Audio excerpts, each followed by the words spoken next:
Hi, everyone. Thanks so much for joining us tonight. We're glad you're here. And my guests today are Haigh and Alicia Visser, and they're from down under in Australia. And I'm so glad you're here to um, help me learn more about the heart and brain harmony and the coherence that we need, right, between our heart and our mind, our brain. And so I'm just going to read your biography here a little bit so that everyone can know more about you. And so Ali and Alicia are founders of At The Treehouse.com.au, and they're heart math certified trainers. Their work blends science and spirituality. Their work blends science and spirituality, drawing from psychology, neuroscience, quantum physics, and the intelligence of the heart to create real embodied transformation. Ali Haigh and Alicia Visser are the co-founders, again, of At The Treehouse and the creators of the transformative heart-brain harmony and Embody Your Light programs. They have a combined 30 years of experience in psychology, nervous system regulation, and energetic healing, and they support individuals and families to move beyond survival mode and live from coherence, wholeness, and soul alignment. And their contact information on their website and Facebook and LinkedIn are below, that you all can contact them afterwards. And so again, Ali and Alicia, I'm just glad to meet you here almost in person. And I've been looking forward to our visit. And so I like to ask people to tell their story. Like, how did you come to do the work you're doing now? Okay. Ladies Well, first. Carla, on behalf of Alicia and I just want to say thank you so much for this opportunity. We are so grateful and it's such a pleasure, and we're really looking forward to the amazing conversation that unfolds.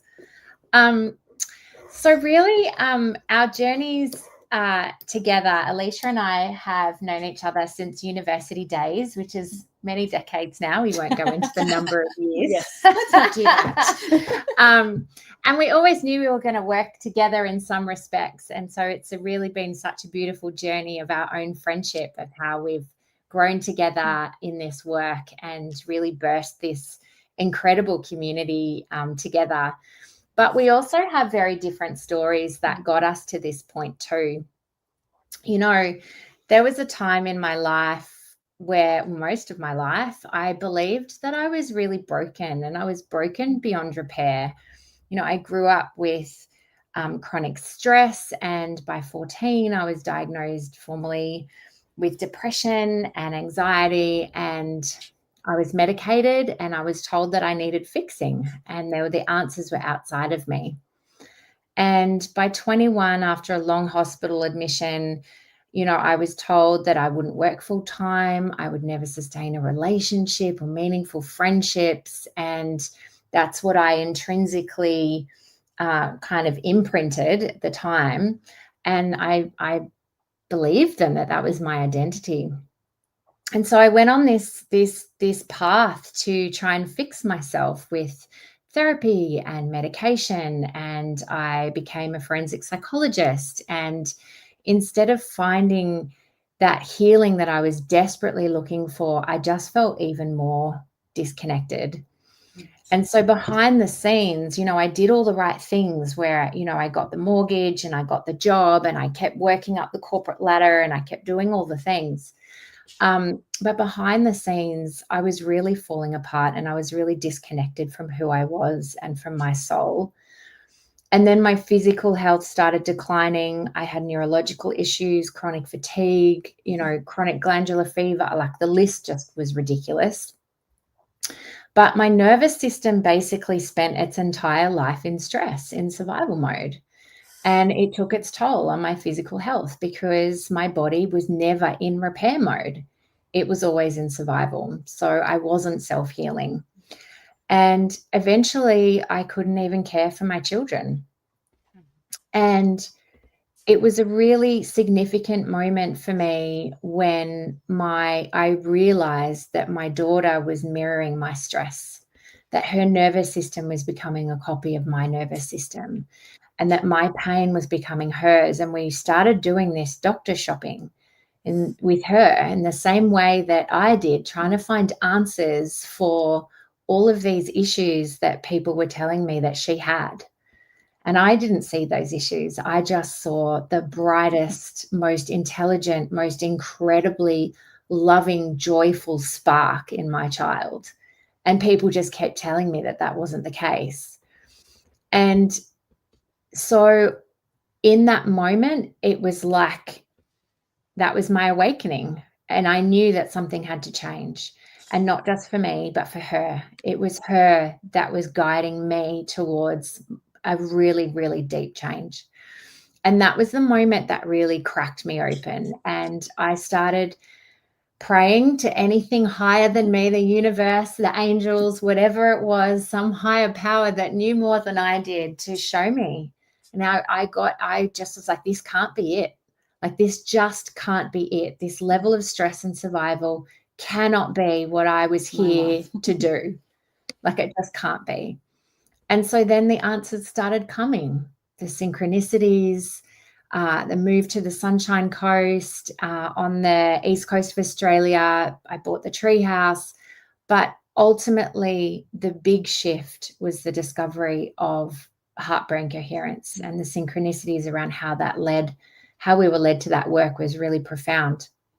But when I rewired my nervous system, and when I activated the energy between my heart and brain, everything changed. It really was the missing piece in all of the things that we learnt as psychologists. My body healed, my mind found peace.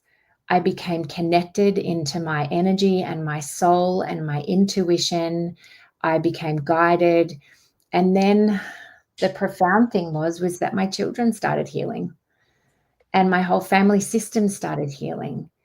And we're no longer in survival. We're just completely thriving. We're in flow. We have ease and grace and miracles. And it's really profound. And I guess my real take-home message is that amongst it all, if we can do it, I think our message is that, and if members of our community are really transforming their own lives in this way too, then anyone listening that feels touched by this story can do the same thing. Yeah. Right. Your turn. Okay. Yeah. How do I follow that? So yeah, our stories are slightly different, but kind of the same. So as mentioned, I'm a clinical psychologist by trade. Have been for more years than I care to remember. So a couple of decades now, and I've worked in the mental health field pretty much that entire time. In the therapeutic space, and during that time, I got into the field because I really wanted to help people. I really wanted to make a difference. I wanted to,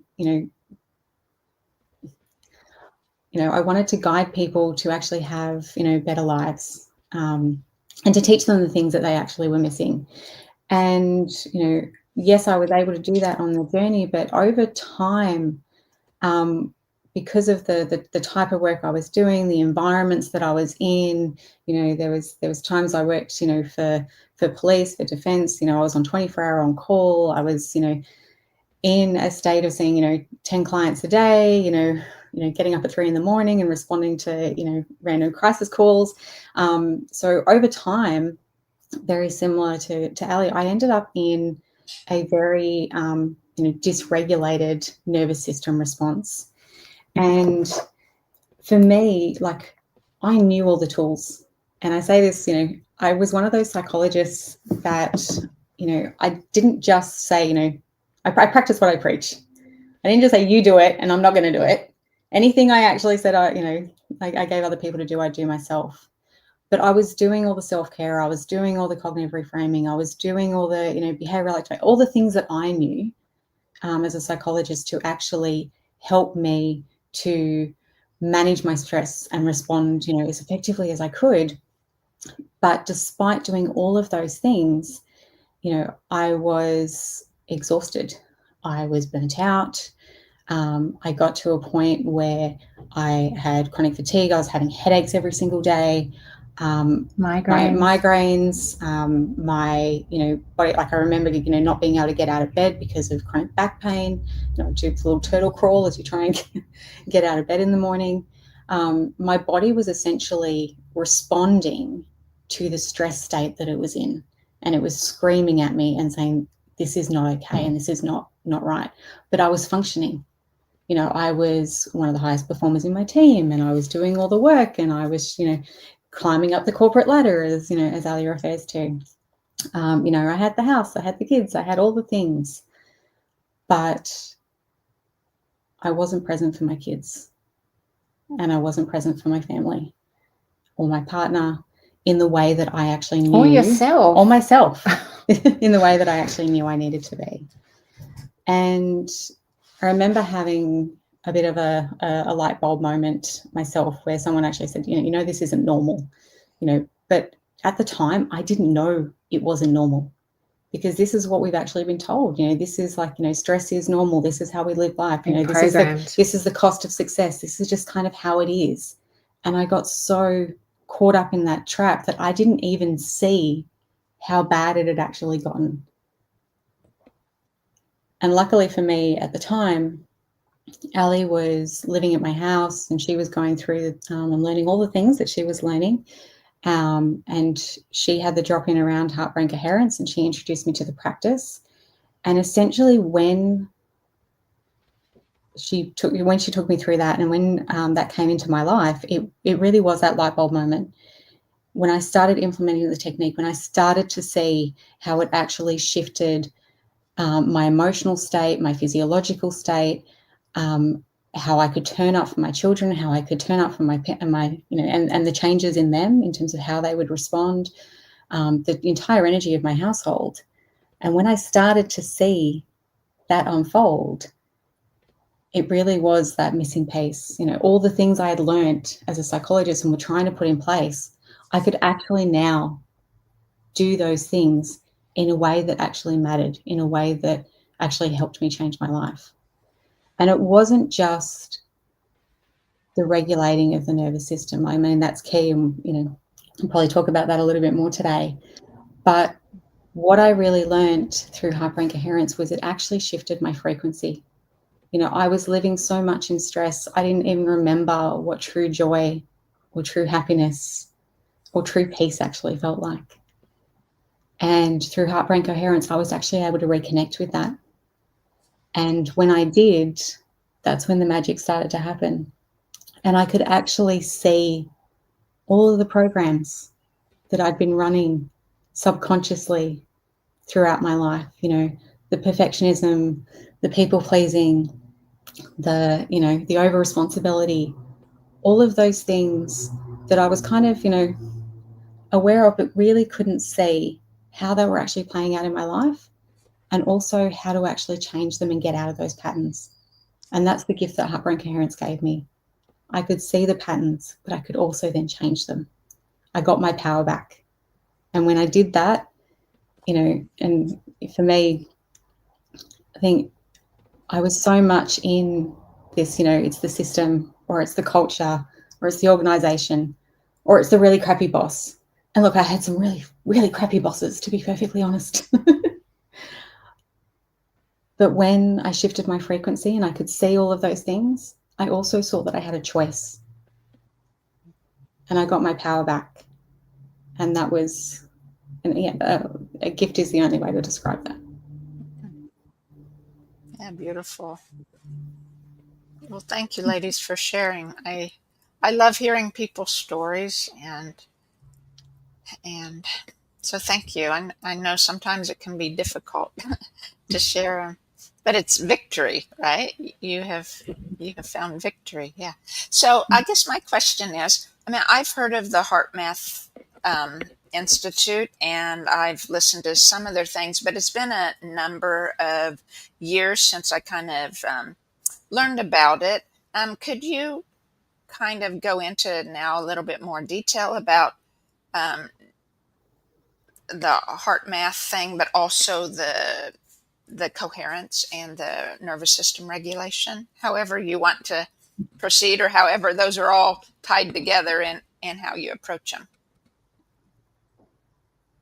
Do you want to? You can do this one. Okay. So the Heart Math Institute is, I guess, the governing, governing body sounds so serious. It's not. It's a magical institution. It's a research institution, and a very magical place led by beautiful heart-led people. We were, I guess, attracted to their work. Obviously, when we found Heart Brain Coherence, and we were attracted to their work because they were very science-based. Like, we're both scientists. We, as psychologists in our background, we're a little bit geeky in that way. We like to understand how things happen and why things happen the way they do. So we're always trying to understand the science behind things. And that's what also really attracted us to the Heart Math Institute, because they have been researching heart brain coherence and its impact for over 30 years. And, so it's very well documented, it's evidence-based, and it's all about understanding the biology on one level, and the energetic as well, in relation to how the heart actually is, running the show. So heart brain coherence is actually the synchronization between the heart and the brain. So when the heart is sending incoherent messages to the brain, your system is out of whack. Your system is essentially incoherent. And when our system is incoherent, all of the messages, all the harmony that should actually happen in our systems, in our bodily systems, doesn't occur. It's the opposite that happens. So, but when we actually are able to get into a state of coherence, and our heart is actually sending coherent signals to the brain, and our brain is lighting up in this beautiful, harmonious way, then, all of those natural processes that are designed in our body to keep us in perfect balance and harmony and operating exactly the way we're meant to, in that, state of peace and joy and regeneration, because our body is designed to be to heal, to essentially to be a perfect system. It is actually extremely intelligent. It is designed to operate at its optimal functioning. The challenge is us. So the program. The challenge is the program. The challenge is the program. So what would be a example then of an incoherent message that the heart, because you had said if the heart sends incoherent messages, so what would be an example of that? So an example of that would be, a good example is when you're in a state of stress and arousal. So your heart will actually send, it's a combination of the heart rate variability. So it's actually the spaces in between your heartbeats. Now, when your heart is essentially beating in an incoherent way, which happens when we're under pressure or stress, or in that state of survival, it will actually send that message to the amygdala in our brain. Our amygdala is our emotional center. And that amygdala will get that incoherent message, and then it will actually send, it'll create the emotion. So it'll create the emotion of stress, or it'll create the emotion of anger, or it'll create the emotion, whatever's associated with that incoherent heart rate variability in your heart. So they can actually measure it. So different, emotions will have different, frequencies. Rhythms. Yes. But all of which are, if you look at it on a graph, it's kind of like this jagged, incoherent line, like rather than this nice, beautiful sin wave of, rhythmic pattern with nice variability between it, it's kind of like, you can see that. Mm-hmm. And when when your heart's sending that incoherent message, as I said, the amygdala releases those, emotions into your system, of stress, and it releases the hormones of stress. So every emotion is associated with a particular neurochemical signature, and that neurochemical signature. So, for example, stress is your cortisol, your adrenaline, and that is what is released into the system. When those are released into our system, we are in a state of disrepair, essentially, because we are in, it's degenerative in terms of, particularly when it's long term, because that's the challenge, right? All of these things are great. If I need to have if I need to have If you're about to be attacked by a tiger, you want to be able to run. Response to kick in. Yes. You want to have those hormones of stress to actually support you to move out of that danger. Yeah. And the idea is that after the danger is removed, or your perception of danger is removed, or stress, your body moves back into its window of tolerance, and you move back into your parasympathetic nervous system, you move back into coherence, and then you can start to self-regenerate again and move into that self-healing state. Yeah, so it's meant to be this nice, perfect balance. We respond when we've actually got a stressor in our environment, we go back to normal. The challenge is that what happens over time is that if we are continually in a state of stress and we actually don't come back to our window of tolerance or back into that parasympathetic state, or we kind of come back for a short period of time, and then we, go back up again, or we, bounce along the surface of, when we do that, we don't actually get those periods of time of regeneration and rest and repair. And what also happens over time is that signal becomes our baseline, because essentially your heart becomes trained. It's like it's sending that same signal over and over again to your brain to create this incoherent, signal, to then create these, particular emotions that, those emotions become our norm. That signal is actually just reinforced over and over again. That becomes our network, that becomes our baseline. So what heart-brain coherence actually does is when we actually focus our attention on our heart, where attention goes, energy flows. So we actually start to put the energy into our heart. When we do that, one, we drop our mind out of our monkey mind, out of our brain, into that focal point of the heart. Then we breathe deep and slow. So when we breathe deep and slow, what we actually are sending into our system is a signal of safety. The deeper and slower the breath, the more safe we feel. So it's also telling our body, telling our heart that we are actually in a place of safety. And then the other piece of heart-brain coherence is actually starting to learn to bring in elevated emotions, not from anything outside of you, not from the new car, not from the new iPhone, not from that new relationship. Because they're ultimately dopamine fixes. They're not actually a genuine, sustained, elevated emotion of those high frequency states of joy and love and peace. And so ultimately it's about learning over time, and it doesn't happen straight away. It took me quite a long time, many months of retraining my nervous system for me to be able to experience an elevated emotional state, just because I exist, just because I'm here. But it's that retraining of the nervous system response into elevated emotions that actually then creates a whole cascade of regenerative neurochemicals. You're neurochemicals, biochemical processes that move your body and energetic systems into homeostasis and healing and balance and connection. Yeah. And when you do this over and over and over again, essentially you're retraining your baseline.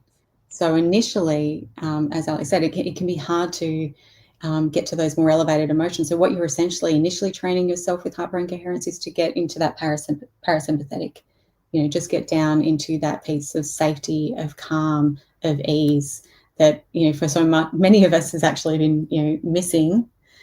And when we start to send that signal, when we go into those emotional states, even a state of, just basic calm will create a coherent signal to the brain, releasing those alternative neurochemical, pathways and retraining that signal. And the more we do that, that then becomes our new baseline. And then what we find is we become addicted. So instead of being addicted to the hormones of stress, we become addicted to love and joy.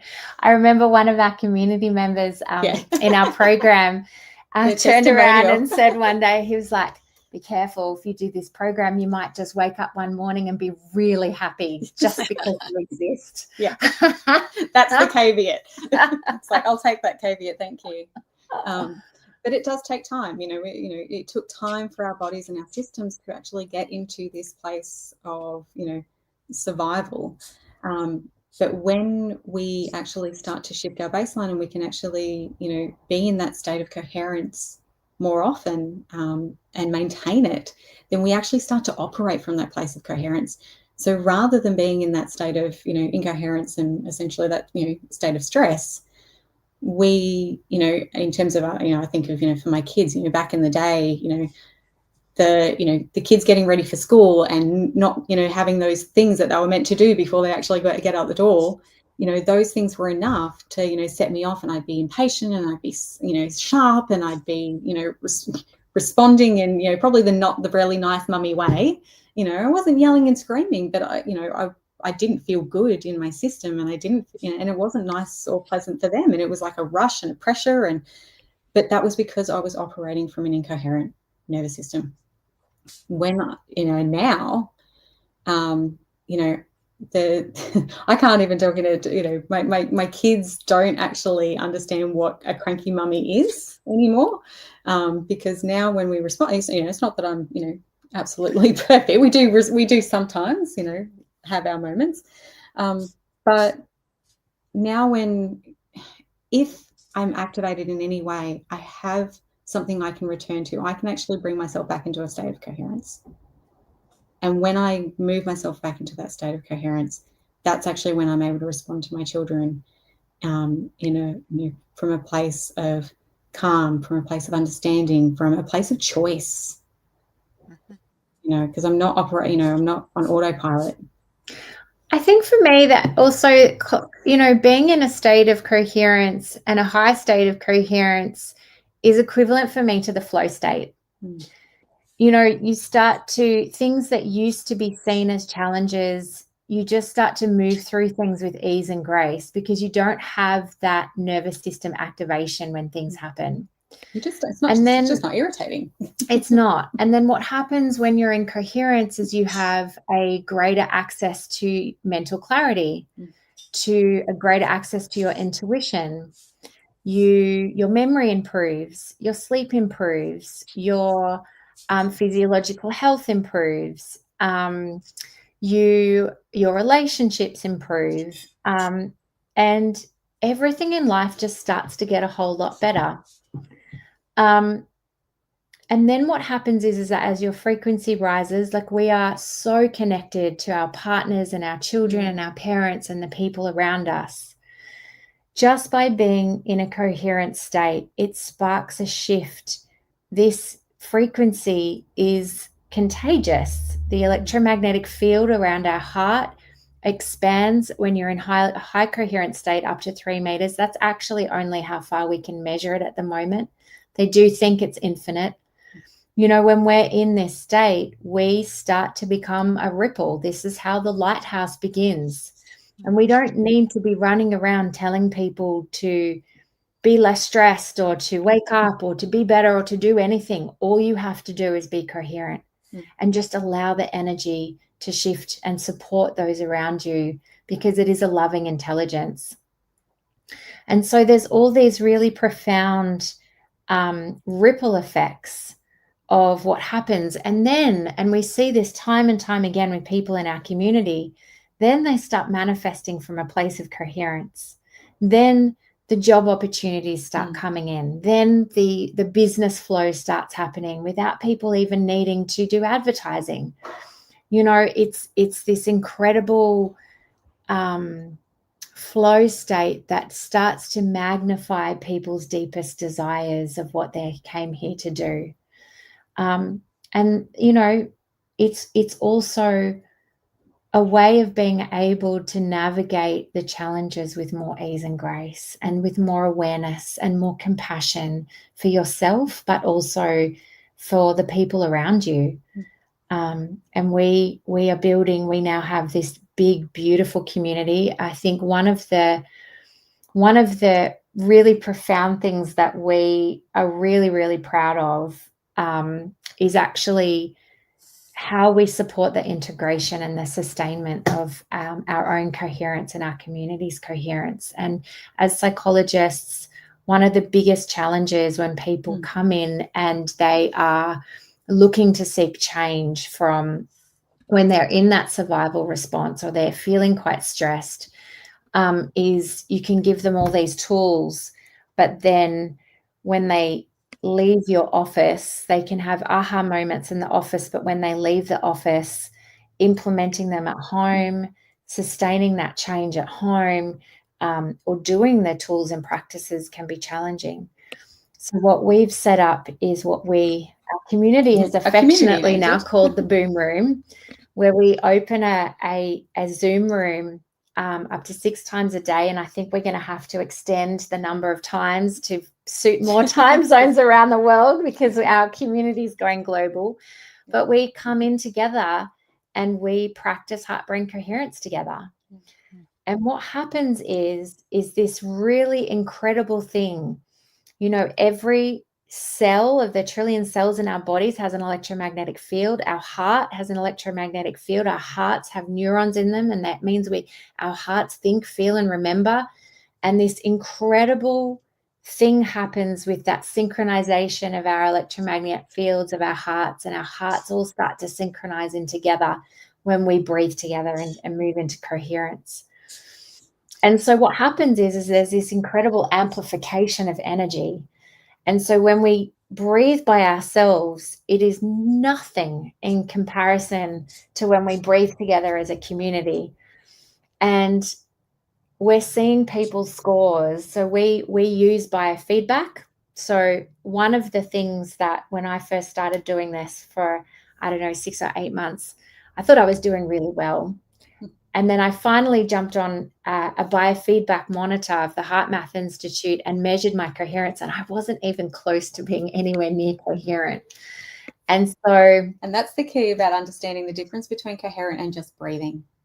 Being in a relaxed state is not necessarily the same thing as being coherent. Being coherent is actually you have this supreme level of mental clarity, and your heart, the energy of your heart is open and it's moving, and you feel your fields getting bigger, and you feel the energy and you feel the ripples. It's a really profound, blissful state when you get really highly coherent. The HeartMath Institute has created a biofeedback device to actually help to measure your coherence, so you can actually get that feedback in real time.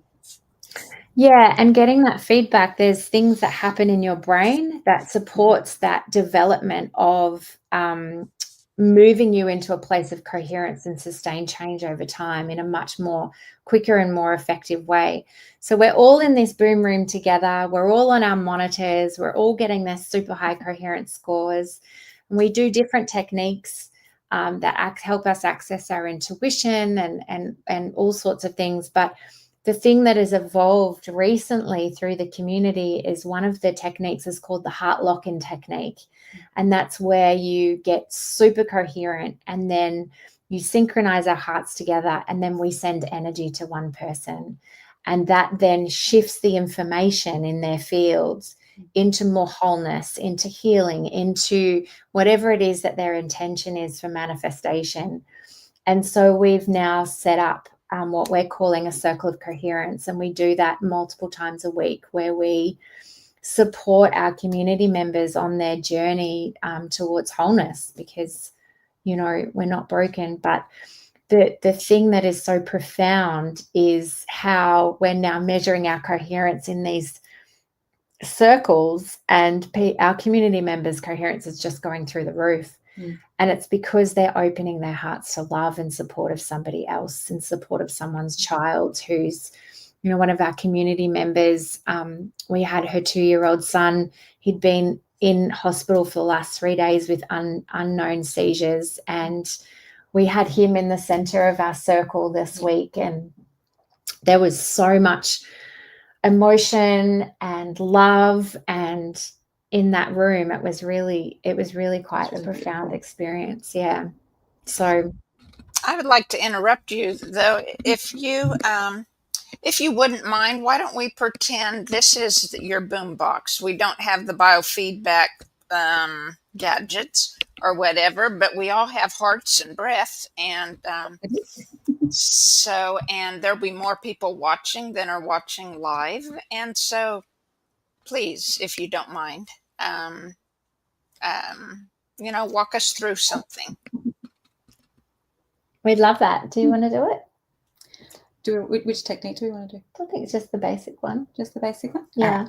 And we'll just put a little caveat in there and say the third step. So the 3 steps are really simple. You focus your attention on your heart, you breathe deep and slow, and then you bring in an elevated emotion. And I just want to put a caveat on there. You know, when we first started this practice, we had a lot of challenges bringing in an elevated emotion. And so if that anyone listening, if that is you, that's so completely normal. And that is the result of the program that we're living in. And the idea with at that point would be just to focus on neutrality or calm.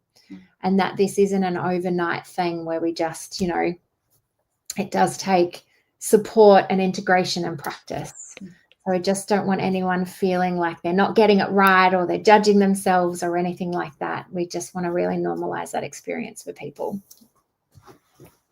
All right. As we always say, let's breathe. I just invite everyone to just take a moment to settle in to their body.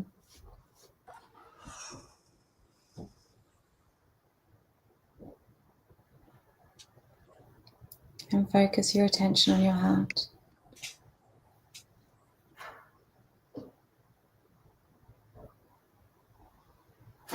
It may help to place your hand over your heart, just to anchor your attention there.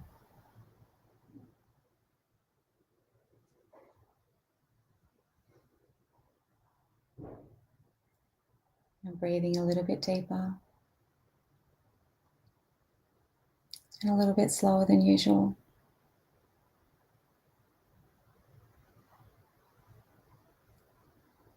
Just finding a rhythm that's right for you.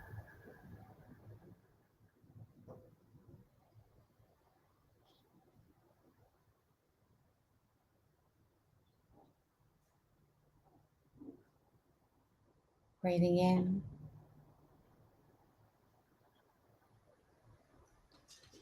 and out of your heart space.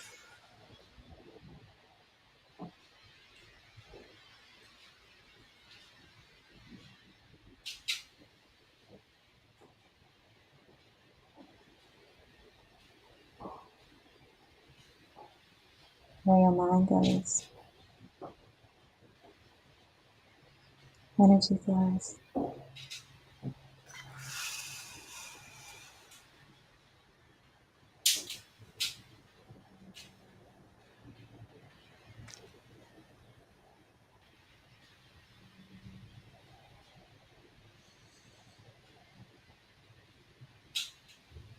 And now bring in an elevated emotion, a sense of peace, joy, love,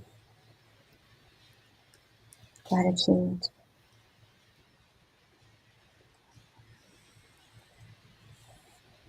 Or even simply neutrality or calm.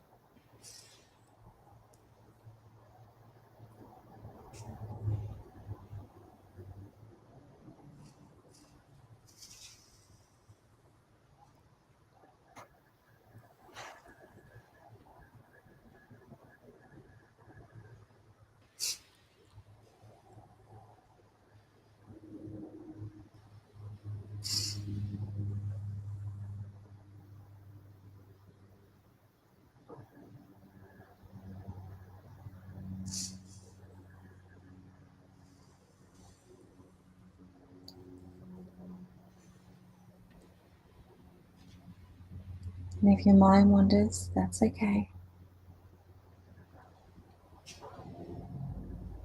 Just bring your focus back to your heart.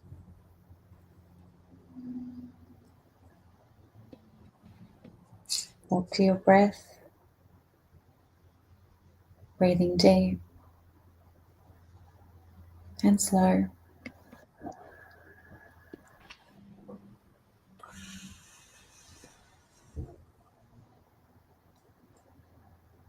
And back to the elevated emotion.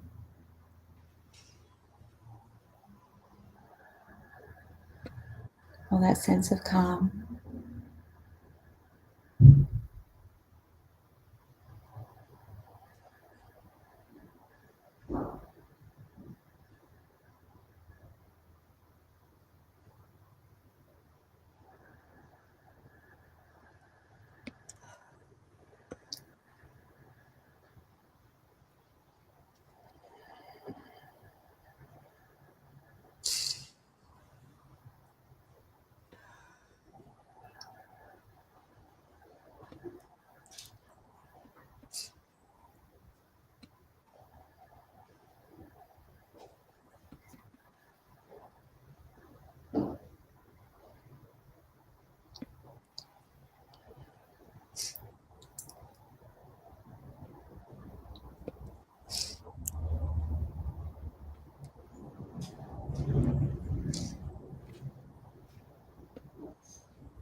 And when you're ready,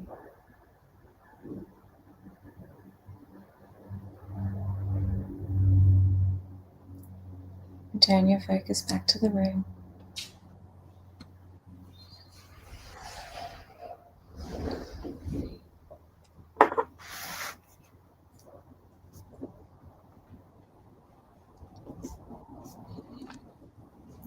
Ready to bring this coherence with you into the day.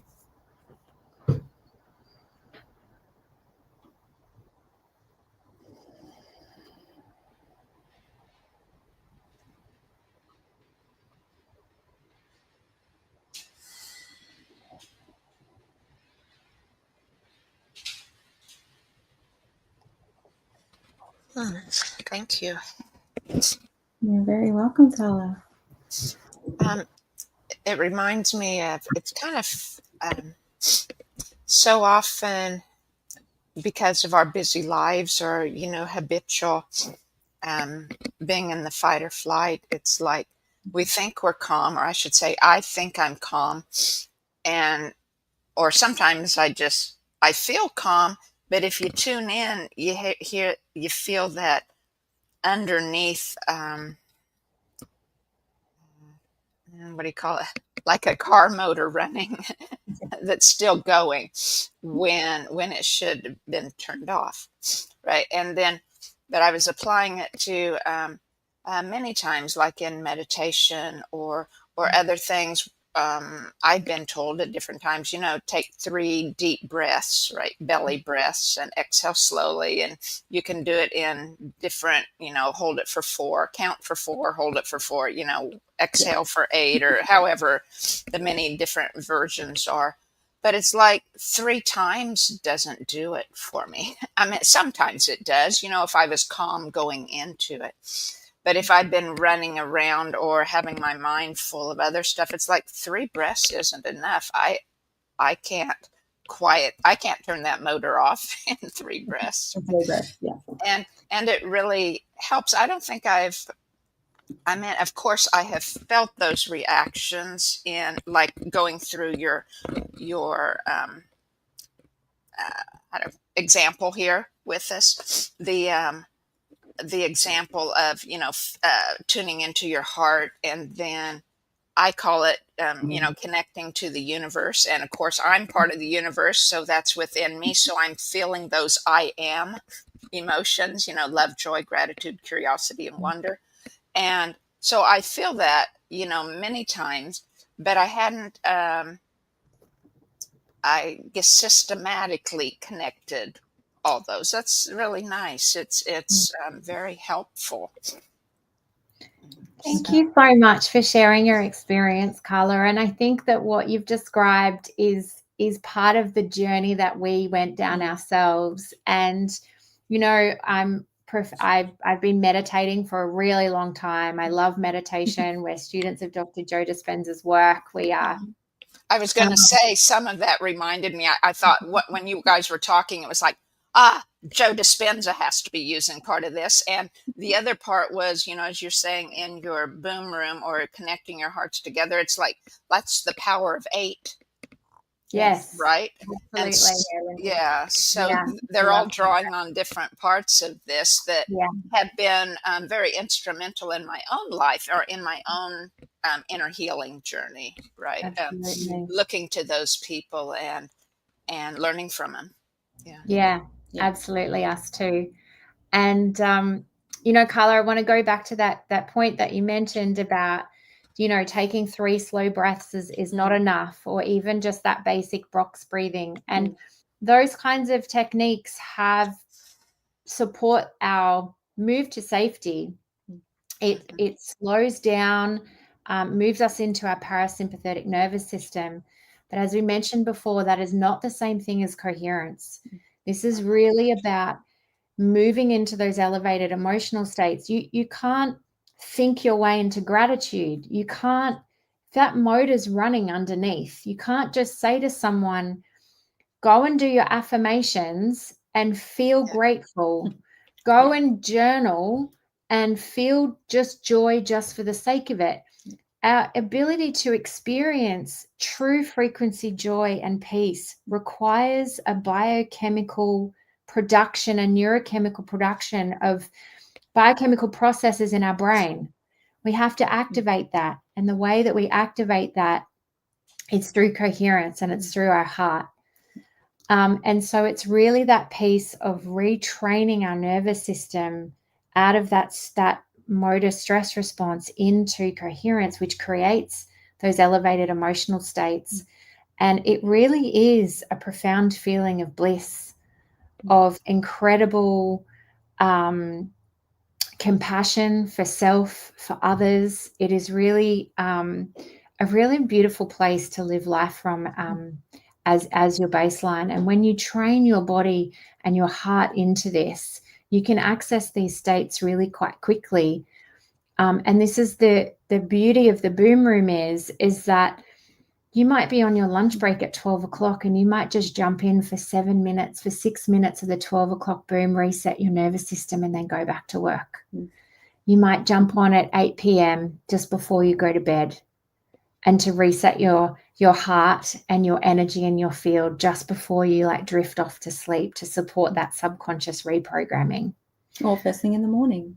Or first thing in the morning, so you make that decision about how you're gonna show up for the day, and set that set that tone from the beginning. Yeah. And I was going to say, we have a question in the chat. When you say concentrate on the heart, do you literally mean think on the heart or envision the heart? Or it's a good question. I mean, we're so in healing modalities, and we're so used to using phrases or something that often gets said, and not everyone can know what exactly. No, it's a really good question. So for me, and that's, I guess, why I say, put the anchoring. It is about actually focusing on your actual heart and putting your attentional focus there. So, really feeling where it is in the body and giving that attentional focus to where it is in the body. That's why, sometimes I know when I start, I actually still do it, to be honest, just because I like the feeling of my hand over my heart, and that just really helps me continually anchor into that space. And the reason that's so important, and going back to that, the difference between heart brain coherence and the breathing is because the heart is actually what's in control. Like, one of the biggest things that really shook us to the core when we first started doing this work was we were always told that the brain was the one in charge, right? The brain's running the show. You need to change the brain to change your life, and that's what we're taught in psychology. And it wasn't until we, started learning about heart brain coherence and the science behind that we, found out that, the heart is its own little mini brain. It has, 40,000, neuronal connections. It, as Ali said before, it thinks, it feels, it remembers.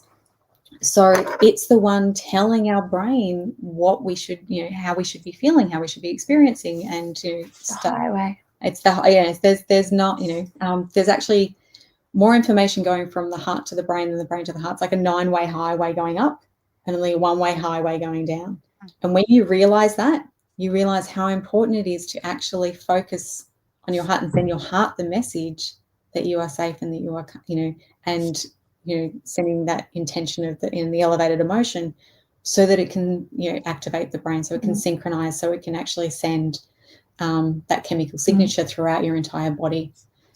And so when you're doing the practice, you are just quietening your mind and you're just bringing your attention inside your body into your heart space, and your mind becomes very still. So when it starts to get busy again, that means you've gone back up into the mind. So you're really anchoring your mind in your heart. And when you're in really high states of coherence, you pretty much have very minimal thought. And it becomes a real stillness. And that's why often I get my best downloads of information when I'm doing my practice, because there's a real stillness. Do you think it's that same stillness basically that allows, like, so often in meditation or other things, it's like all of a sudden, bam, the purple or the white light at the third eye come in. Do you think that happens at that same time that you're hitting that coherence? Yeah, look, it's a really good question. I think that people can have that stillness and those experiences in deep meditation, and they may not necessarily be in coherence. But, we practice coherence with our eyes open. I mean, all eyes closed, but it is more of a mental clarity, alert state that you're moving into a gamma state, like a higher brain state. And we practice this with our eyes open so that if we're feeling activated in the shops, we can stop and do it in the shops and no one will even know. Nice. Yeah, very nice. What about, do you teach, to reach that higher frequency, like of the love, joy, gratitude, curiosity, and wonder?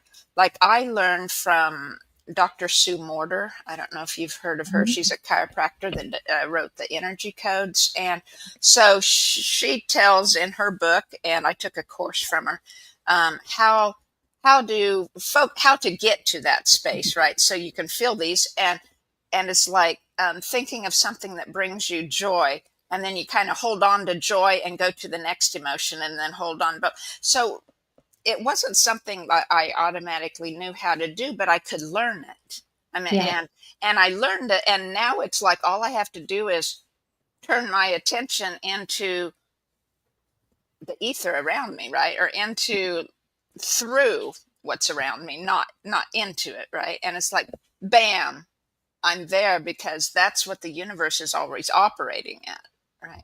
Yes. But also, Carla, you've put the work in to learn the new skill. Oh, yes. You've created the whole neural net around experiencing joy and love and wonder and awe, and you are now attuned to those frequencies, and that's a beautiful thing. Yeah. And I guess, we say this to, this is how I've rewired my brain without medication. Yes. Yes. Yeah.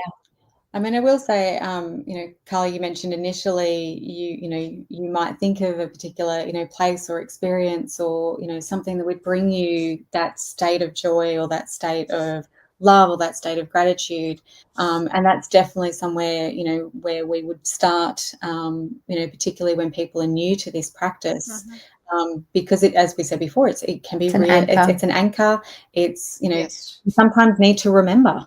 Yes, well, that's true. I mean, it's like many people, right, and like yourselves, and like me, or I'll speak just for myself, but in listening, it's like you keep going on and keep pushing yourself in your life because you think you should feel normal, but you don't. And it's like you go until you can't go anymore. And it's like from that place, that hitting bottom, to use an AA or Al-Anon phrase, it's like from that, you don't know who you are. You don't know what to do. You don't know why you do what you do. And so you start, right? Yeah. You start somewhere, and what makes the most sense to you at that moment. But having an example of how to start feeling those feelings that I hadn't felt for quite a long time was so very helpful for me. Yeah, so that's definitely, so we've got a few like kind of tips and tricks that we use to really help people to start that process of really tuning into those emotions. The idea is that eventually, as you experience yourself, Carly, you start to just tune into the field and you go, I'm picking joy, I'm picking, gratitude. Yes. Miracles is my favorite. Miracles is your favorite. and you can bring that in without a memory, without anything outside of you at all. Yes. But we all have to start from a particular place, and then it's about retraining. And then when we remember what that feels like, we can actually start to actually bring it into existence without anything outside of us. And it's just about retraining that network and retraining that energy. And I mean, we also do the other thing is the energetic work, where, you know, in terms of we also are trained systemic constellations facilitators as well. So we also bring some of that work into what we do to really help people to anchor in, you know, those elevated emotions and their future self frequencies. And that's another way that we help people to actually start to attune to that information in the field and grow those networks. Yeah, nice. Nice. I'm going to see if I've asked all. This is because I was looking. I like to look over people's websites and, you know, to get if there's things I want to know more about or words I don't quite understand, then I figure, well, other people might want to know them too. And so a couple things. In one place, you'd mentioned quantum principles in addition to the neuroscience or so could you explain what part of this is that then? Mm-hmm. Did you want to do that? I can do it. Okay. All right. So as I mentioned before, we're kind of, you know, we're very sciencey based. And when we started really diving deep into heart brain coherence and the work with heart maths, we became heart maths trainers. We learned all about the energetic field of the heart. And as Ali said, it just, you know, expands and expands and expands. It can only be measured, you know, 3 feet around us, but, you know, we know that it is the strongest magnetic field around us. And what we started to learn was, I guess, really how the heart is also a signal to the rest of the information of the field, and it's how it's an amplifier of our signal to the field. And so I guess as part of our journey, we actually started to really learn about, you know, quantum principles and quantum physics. We delved deep into, you know, Joe's work, you know, Bruce Lipton, Greg Braden, and we started to, I guess, really learn more about how energy works and really how fundamental the heart is and how fundamental heart-brain coherence is in terms of actually sending that clear broadcast signal into the field. So how we could actually combine that elevated emotion and that clear intention of, you know, whether or not it's what we're trying to manifest or our, you know, our intention for the day in terms of how we want to show up as our highest self in that moment, how we could actually use heart-brain coherence as that foundation to really amplify that signal. So that's where we kind of, you know, started to really go down the rabbit hole of learning and delve really deep into understanding how the quantum fields works and how we are constantly in communication with it. How powerful our words, our thoughts, our feelings, our beliefs, our subconscious, how, you know, through every single moment of every day, we are actually creating our reality, you know, through the information that we are feeding into, you know, I think back, you know, and that's one of the things that heart-brain coherence, as I said earlier, was foundational for me in actually starting to really properly recognize those subconscious patterns that I was operating off, that I wasn't, you know, that were just, you know, driving. Yeah, it was driving every single choice I made, every single, you know, response I had, you know, what job I would take, you know, how I would respond to my children. Like it was all going on in the background, and it was feeding the information in my field. And then when you think it, you know, now when I think back on it, and I think, you know, why wasn't, you know, these things that I wanted actually coming to me, and why was I kind of stuck the way I was? And now when I look back on it, it was a combination of those subconscious programs going back, you know, underneath the surface that were actually telling the field and instructing the field and creating my reality on a day-to-day basis. So then when, you know, as I said, you know, by learning heartbrain coherence, I've now been able to be really intentional about the information, the signals, the frequency that I actually send out to the field. And as a result, what I actually get back. And that's why, you know, our lives are so much different than what they were, you know, several years ago. And that's, you know, when we looked at all those pieces, that's why we put them all together, because they all, you can't separate one from the other. Right. You can't, you know, co-create with the universe from a state of survival. Because you can. You just keep bringing chaos to you. Actually, sorry, you are always co-creating with the universe. That is true. But yes, you will bring what you're putting out. Like that, you know, you will be putting out, you know, the survival response, and that's what you will be getting back as a result of that.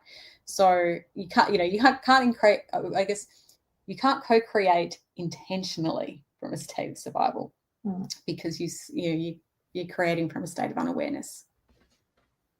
So heartbrain coherence helps us be aware, so we can actually make a conscious choice about what we are feeding the field. And then also we can then change the subconscious, you know, programming. And that's a lot of the work that we do as well.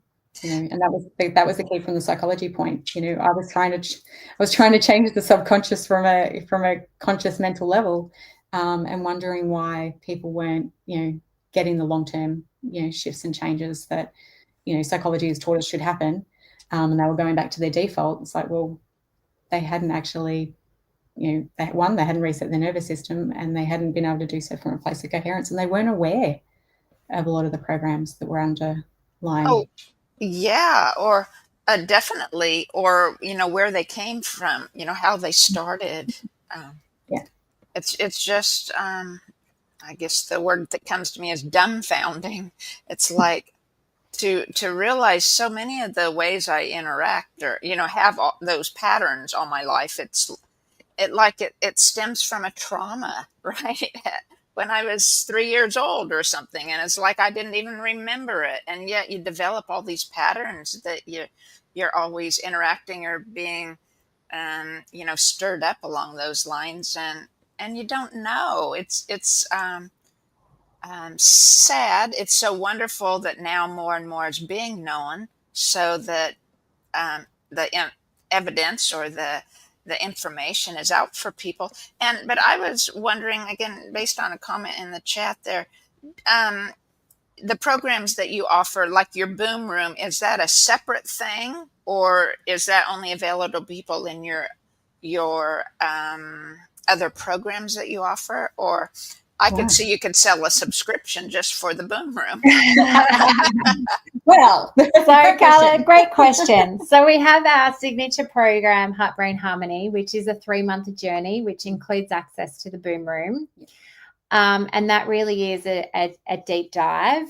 But we've had so many people contact us and say, we really would love support from your boom room, but we're not quite ready to do the deep dive in the 3-month journey. So what we have done is we actually have a 6 or 7 day challenge coming up around the basics of heartbrain coherence. And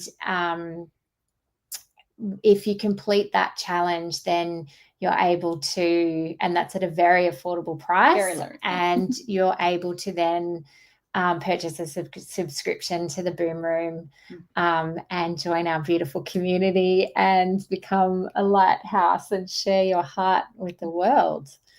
So that's coming soon in a few weeks, actually. And so how would people, if they're, can you tell them how they could find that? Like if they listen to it now or in a few weeks or whatever, how are they going to find that program of yours? Will it be on your website? Will it be on your Facebook page?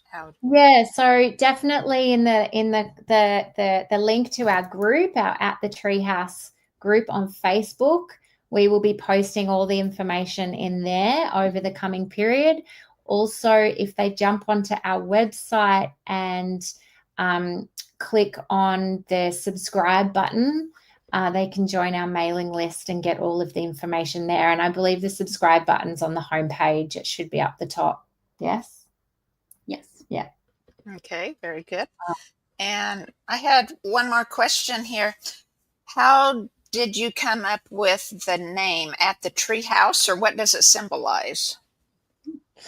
That's a really good question. So when I moved to the Sunshine Coast, I was guided intuitively to buy a treehouse. So I actually live in a treehouse. It's this really beautiful timber pole home on the side of a mountain in a rainforest on the sunny coast. And the beginning of this journey was actually within 2 weeks of moving in here.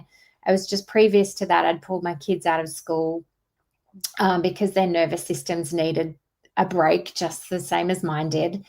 And within 2 weeks, I had other people's children here. And so I started running homeschooling programs where I taught children heart-brain coherence and about energy and accessing their intuition and all of the things. So that's all the important things. All of the important things in life that and you know, I had kids here who were fresh out of school with quite dysregulated nervous systems, and after a period of time their parents would be coming to me saying, my kids doesn't have any refusal in the mornings and they're sleeping at night and they are going to the bathroom every day and they're eating again and their spark is coming back. And then they'd come to me and they'd say, well, the challenge is my kid comes home so well regulated and happy, but they're coming home to an environment where I'm still like losing the plot over spilling the milk and not, you know, being late for work and all of the stress that we experience. So that's when we moved into working together on building the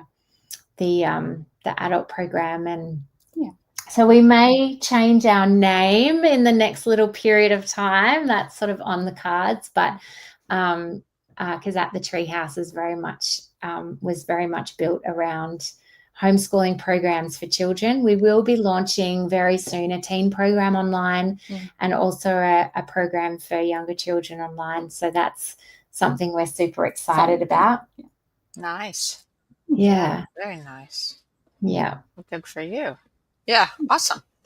Well, is there I guess one more question. You said you use a biofeedback app like in the Boom Room, or probably just for everybody in your programs to have one.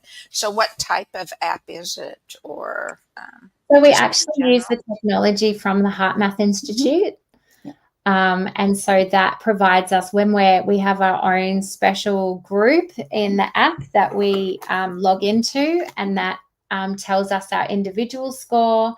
It tells us our group coherence average score of what we're all getting together at the same time. And then it also tells us the global coherence score of all the people around the world that are also tuning in at that moment. And we always have a little bit of a competition because we always beat the global score and we get really excited. Right.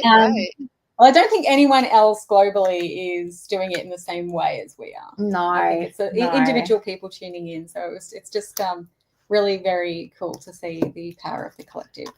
And, you know, I think that the other piece that's so powerful for us is this collective piece. You know, we always say our frequency is our activism.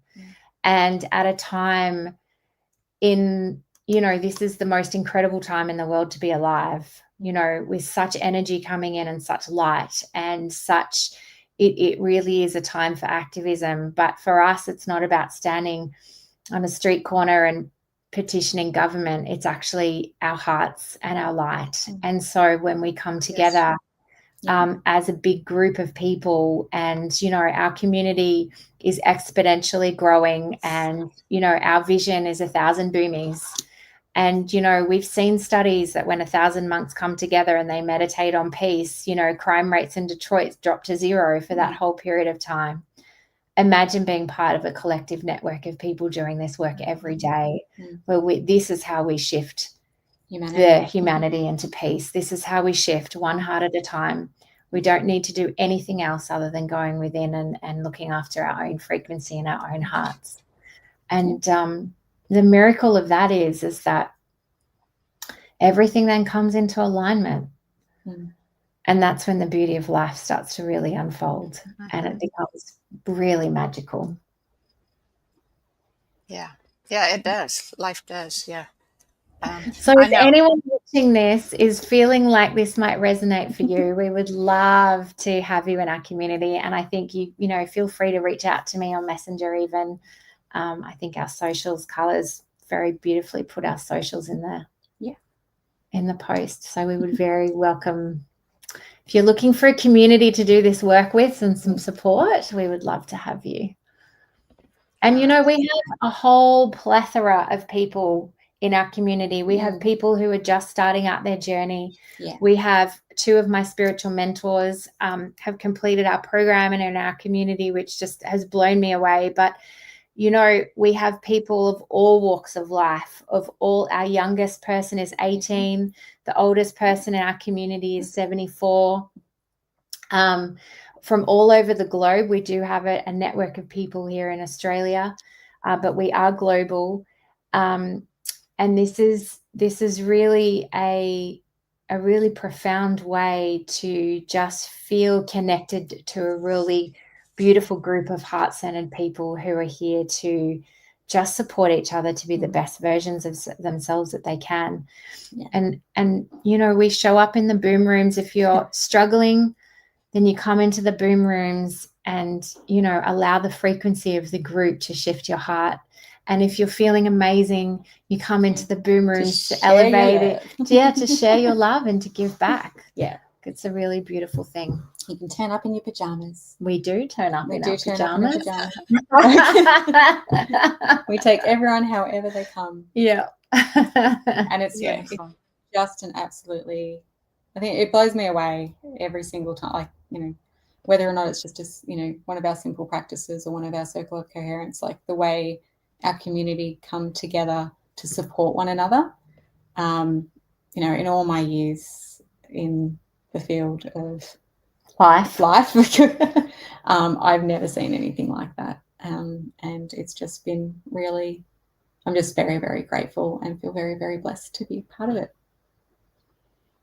Yeah, awesome. It reminds me of often when I do biofield tuning, so often when I'm tuning a group, it's so very cool to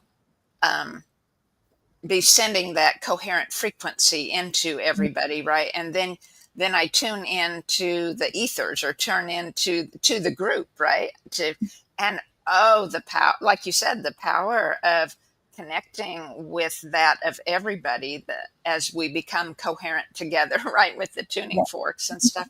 It's just an amazing feeling, and to know that we can all do that, right?